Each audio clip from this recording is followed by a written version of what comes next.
Hi, I'm Tim. Welcome to Watchbox, and thanks for logging on. If you love this watch, email me, tmosso@thewatchbox.com. It's your purchase and pricing email question line for buying this or any watch you see on any Watchbox platform. Reach out to me directly. Email tmosso@thewatchbox.com for pricing. Today, we're discussing a watch launched in 2017 that cops the look of a much older timepiece. This is the IWC Ingenieur Automatic Reference 3570-02 in stainless steel. So 40 millimeters in diameter, the watch is a svelte 10.2 millimeters thick. From lug tip to lug tip, it measures 48.5 millimeters, and from end link to end link, the total distance across the wrist is 51.2. Between the lugs, the spacing is 20 millimeters.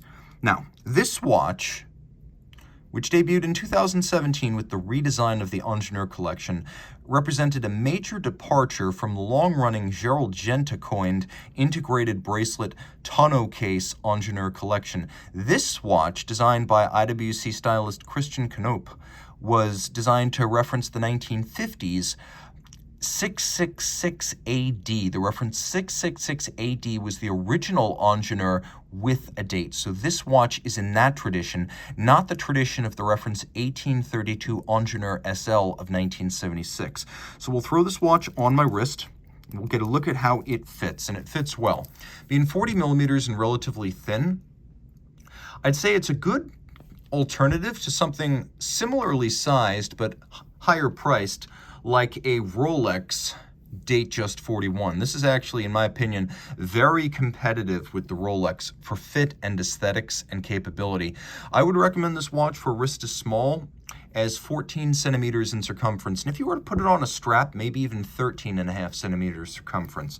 Let's take a look at the bracelet, because it's a good looking piece. Well, this isn't an integrated bracelet in the sense of the previous Ingenieurs. It does have a conforming end link, which matches both the slope of the lugs and the curve of the case. There's no daylight. It's a very integrated look. We have a couple of polished center links, and then we have satin finished H profile outer links. You can see their outer face is polished, their top is satin, and there's a very slight rolled bevel from the top to the sides along the edge.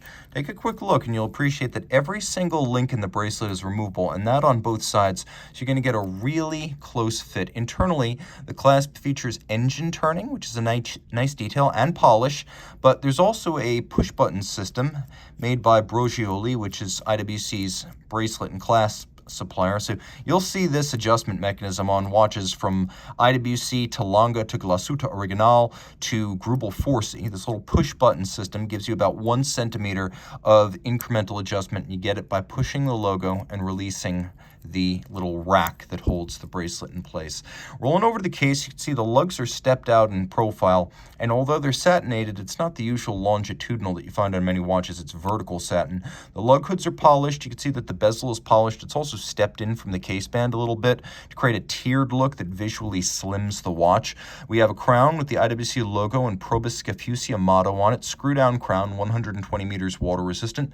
We have a little box section sapphire that gives it something of a vintage look, almost like a plexiglass, as you would have found on the original in the 50s.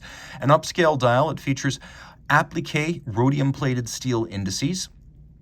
We also have plenty of lume, and as you can see, the baton-style hands at center for the hours and minutes are fluted down the center for better contrast. There's a little white varnished triangular index tip to the lancet-style counterweighted seconds hand. The dial base is matte black. There's a little stepped aperture down to the date wheel, which I like, because you can cut sheer through the dial right down to the date, but it'll look cheap. With that little step, it's a bit more gradual and in good taste.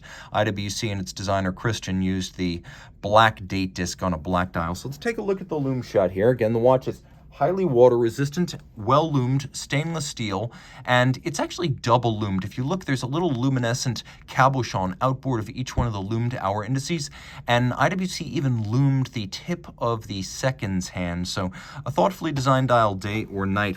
So thin case, and that's achieved using a Sellita SW300-1 in top grade, which is then adjusted in-house at IWC. Top is 1 down from chronometer, so that's a very high grade of SW300. The SW300 is basically Sellita's version of the ETA 289-282 because the copyrights and patents on that movement expired ages ago. Anyone can make their version of it. IWC's SW300 is a bidirectional automatic winder with a 42-hour power reserve. It has hacking seconds. It has a quick set date. If you wish to change the date, you can quick set the date. The watch also includes a beat rate of 8 beats per second and pivots on 25 joules. And it's a bidirectional winder, so you don't get the single directional rotor wobble that you would get with something unidirectional winding like a GP3300 or a Valjoux 7750. So it's a very refined movement in how it operates. It's also very shock tolerant. Reach out to Team Mosso at thewatchbox.com for purchase and pricing details.